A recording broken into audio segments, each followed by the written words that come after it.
Let's be honest, the book of Revelation can feel, well, a little intimidating.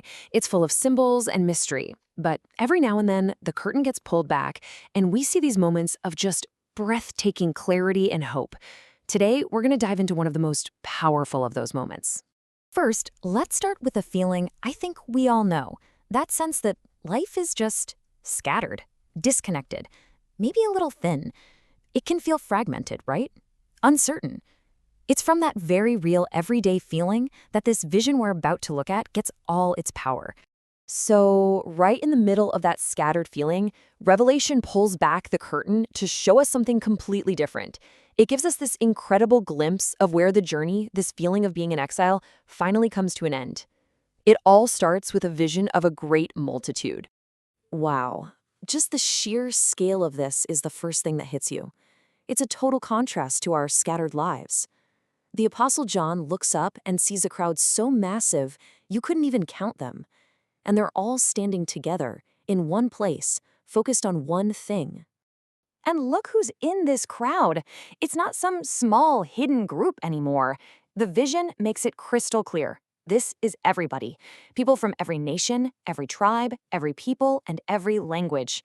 All the scattered pieces are finally brought together, and it's this beautiful, incredibly diverse picture. So what's at the center of this unbelievable scene? The key to understanding everything really is in this single, startling image.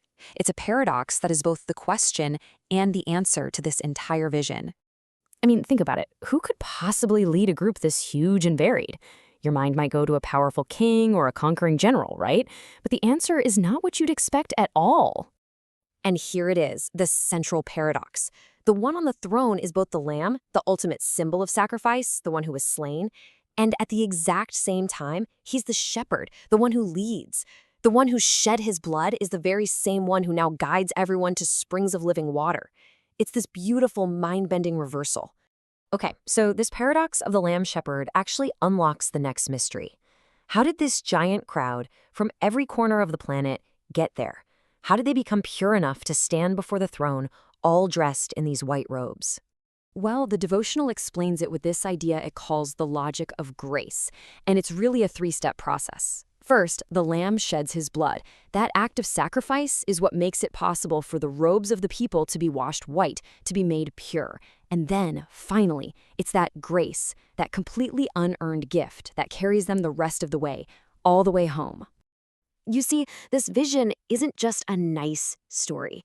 It's the fulfillment of a promise. The devotional connects it to this idea of a guarded inheritance, a future that's been kept safe, totally secured by God himself. And in this moment from Revelation, it's like it's finally blazing into full view for everyone to see. And in this new world, all the specific pains of our current life, our exile, are just gone.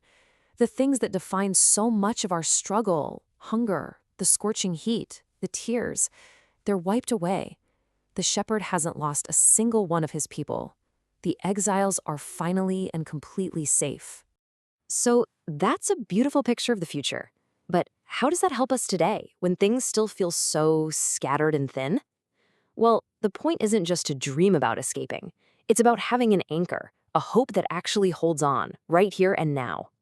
And here's the absolute game changer. What the source material calls living hope needs this vision because Christ's resurrection has already fixed the ending. The future isn't some big question mark. The story is already written.